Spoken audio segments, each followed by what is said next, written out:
Good morning, students. As you know very well that I am teaching the topic The Summer of Beautiful White Hearts from the book Snapshot, and I taught page number first. Now I am starting from page number second. But before that, I would like to describe once again whatever taught by me at page number first, related to page number first. Student, I narrated that how narrator was sleeping at his house and how his cousin brother Murad came to his house and tapped the window. And as soon as narrator came out, he saw that his cousin brother Murad was sitting on the beautiful white horse. It was completely the matter of surprise. Narrator thought that my brother is not capable to purchase such type of horse. It means he has stolen this horse.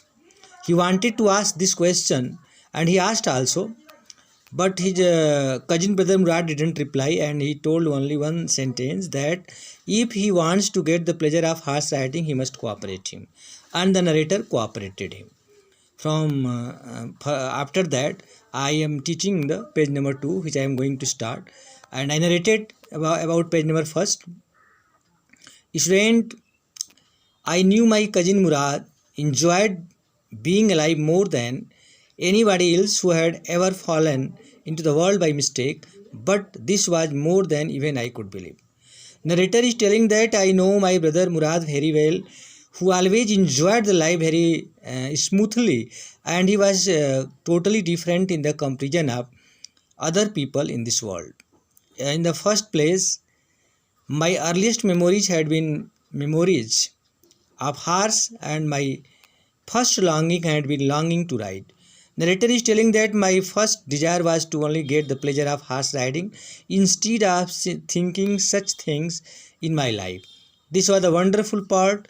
In the second place, we were poor. He was telling that really absolutely that was a matter of surprise for me that I was going to get the pleasure of horse riding, but I was thinking about my family background that I was related to the poor family. This was the part that would not permit me to believe that I saw whatever I saw, but we were poor, we had no money, our whole tribe was poverty stricken, even branch of the Gargolian family was living in the most amazing and comical poverty in the world. He is telling that we were related to poor family, and our whole tribe was leading poverty life, and we were leading very painful life in the world, and nobody could understand where we ever got money enough to keep us with food in our village. Means how we were able to fulfill our daily needs. None was able to understand our feeling and our pain. Not even the old men of the family. Most important of all, thou we were famous for our honesty. Means we were completely famous for our honesty and sincerity. We had been famous for our honesty for something like 11th century. Means he just giving the reference of 11th century, which describe our honesty related to our tribe, even when we had been the wealthiest family in what we like to think was the world. At that time, we were related to very wealthiest family, but now the condition has been changed, and we were leading poverty life. We were proud first, honest, and secondly others. Means he telling that firstly people can proud at us that we were the honest person, and we believed in right and wrong. After that, none of us would take advantage of anybody in the world, let us alone still, for consequently, even though I could see the horse so magnificent, even though I could smell it so lovely, even though I could hear it breathing and so exciting. Means these all the sentences are describing about the quality of the horse. The horse was looking very beautiful.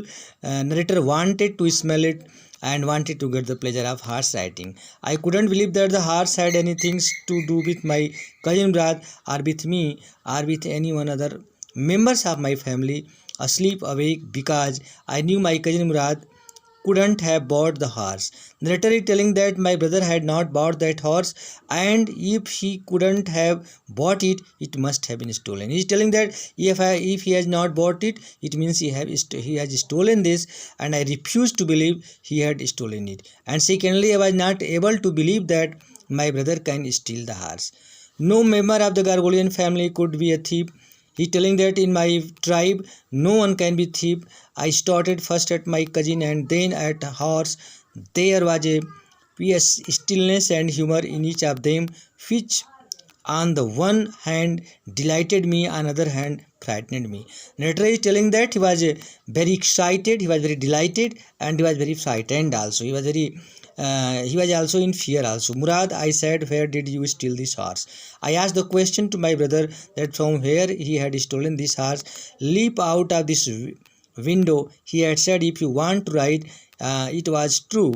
Then he had stolen the horse. There was no question about it. He had come to invite me to ride or not as it closed. He told that I came here to invite you for the horse riding. If you are interested, then you can come. But he couldn't reply to the question of the narrator. Well, it seemed to me stealing a horse for ride was not the me. Same things as stealing something else, such money. For all I knew, maybe was not stealing at all if were very crazy about. Narrator is telling that only two things were running in my mind. First, how my brother has brought it, means how my brother has stolen it, and what can be the actual reason behind that he was thinking, first side. And secondly, he was thinking about the entertainment, enjoyment, pleasure of the horse riding, and these two things were running constantly into the mind of the narrator, and he was not completely able to decide that what he should do, but at last he decided to take the pleasure of horse riding anyhow.